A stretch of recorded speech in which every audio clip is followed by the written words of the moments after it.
Imagine करिए एक ऐसी गैदरिंग जो 15 करोड़ या उससे ज्यादा लोगों को एक जगह ले आती है। एक ऐसा मेला जो स्पेस से भी दिखाई देता है और जहां लोग अपने पाप धोने के लिए अमृत गंगा में डुबकी लगाते हैं। वेलकम टू महाकुंभ, दुनिया का सबसे बड़ा स्पिरिचुअल इवेंट। पर ये महाकुंभ शुरू कैसे होता है और लोग इस अमृत स्नान के लिए अपना सब कुछ छोड़कर क्यों आ जाते हैं? आइए जानते हैं इस महा उत्सव की कहानी। Stay tune till the end, क्योंकि इस वीडियो में हम सिर्फ फैक्ट्स नहीं, एक स्पिरिचुअल जर्नी भी एक्सप्लोर करेंगे। महाकुंभ की शुरुआत होती है एक साइंटिफिक और स्पिरिचुअल अलाइनमेंट के साथ, जब बृहस्पति, सूर्य और चंद्रमा एक स्पेसिफिक ज़ोडिएक साइन यानी कि कुंभ राशि में एंटर करते हैं। तब ये महान मेला होता है। ये सेलेस्टियल अलाइनमेंट हर 12 साल में एक बार होती है और यहाँ से महाकुंभ का शुभारंभ होता है। क्या आप जानते हैं कि ये एक जगह का इवेंट नहीं है? महाकुंभ हर बार 4 जगहों पर रोटेट होता है। प्रयागराज, हरिद्वार, उज्जैन और नासिक। हर जगह का अपना अलग सिग्निफिकेंस है।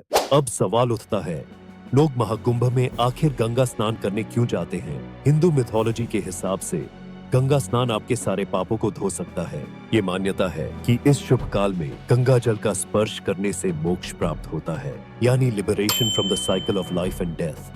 समझिए एक डिटॉक्सिफिकेशन का प्रोसेस। पर ये डिटॉक्स आपके बॉडी के लिए नहीं, आपके सोल के लिए होता है। ये सिर्फ एक रिचुअल नहीं, बल्कि एक डीप स्पिरिचुअल कनेक्शन है।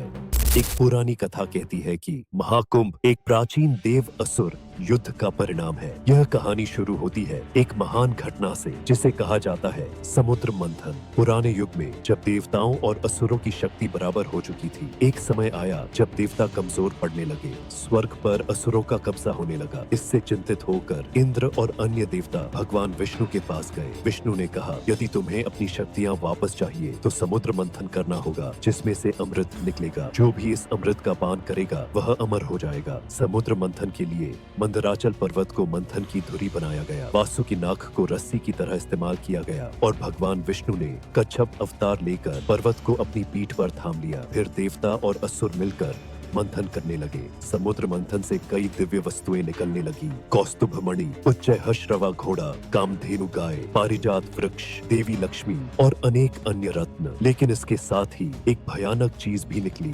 हलाहल विष। यह विष इतना प्रबल था कि यदि यह पृथ्वी पर गिरता तो सब कुछ नष्ट हो जाता। तब भगवान शिव ने इसे अपने कंठ में धारण कर लिया, जिससे उनका कंठ नीला पड़ गया और वे नीलकंठ कहलाए। आखिरकार जब समुद्र मंथन अपने अंतिम चरण में था, तब भगवान धन्वंतरी अमृत कलश लेकर प्रकट हुए। लेकिन जैसे ही देवताओं ने अमृत लेने की कोशिश की, असुरों ने भी इस पर अधिकार जताया। तब शुरू हुआ एक और युद्ध, एक ऐसा युद्ध जो आज भी कुंभ मेले की कहानी से जुड़ा हुआ है। भगवान विष्णु ने एक सुंदर मोहिनी अवतार धारण किया और असुरों को विश्वास दिलाया कि वह अमृत को सभी में समान रूप से बांट देंगी।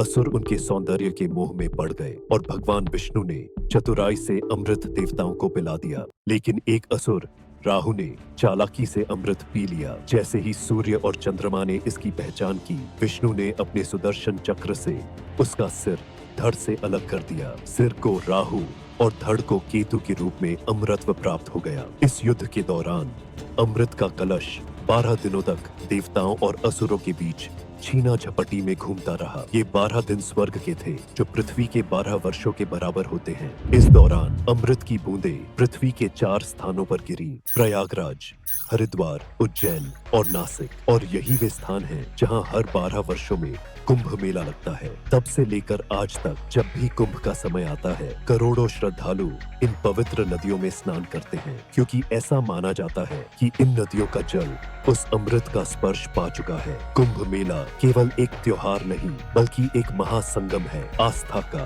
विश्वास का और एक ऐसी कहानी का जो युगों युगों तक जीवित रहेगी। तब से लोग मानते हैं कि ये स्नान आपको डिवाइन ब्लेसिंग्स और अमृत का स्पर्श दे सकता है। महाकुंभ की हिस्ट्री बहुत पुरानी है, लगभग 2000 साल पुरानी। प्रथम वर्णन मिलता है हर्षवर्धन के समय से, जिन्होंने प्रयागराज में ये महा उत्सव शुरू करवाया था। तब इसे एक स्पिरिचुअल और कल्चरल यूनिटी का प्रतीक माना गया था।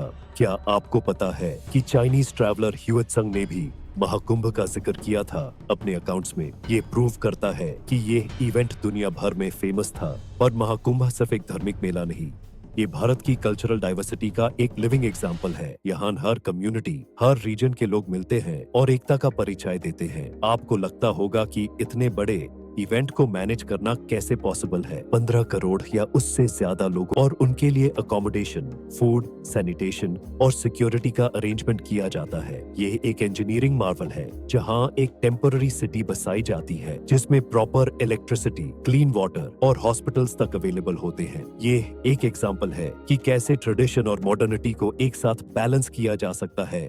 आप सोचिए, अगर हम महाकुंभ जैसा मेगा इवेंट इतनी स्मूथली मैनेज कर सकते हैं तो दुनिया के किसी भी चैलेंज का समाधान निकलना पॉसिबल है। महाकुंभ सिर्फ एक इवेंट नहीं, एक आध्यात्मिक सफर है जो आपको अपने अंदर के डिवाइन से कनेक्ट करता है। ये एक रिमाइंडर है कि चाहे कितनी भी क्योस हो दुनिया में, स्पिरिचुअलिटी और फेथ हमें एकता में बांध के रखती है। क्या आप कभी महाकुंभ गए हैं या जाना चाहते हैं? अपने थॉट्स कमेंट सेक्शन में जरूर शेयर करें। और अगर ये वीडियो आपको इंफॉर्मेटिव लगा हो तो लाइक करना मत भूलिए और अपने फ्रेंड्स और फैमिली के साथ शेयर करें। मिलते हैं अगले वीडियो में एक नए इंट्रीगिंग टॉपिक के साथ। तब तक के लिए स्टे क्यूरियस, स्टे स्पिरिचुअल।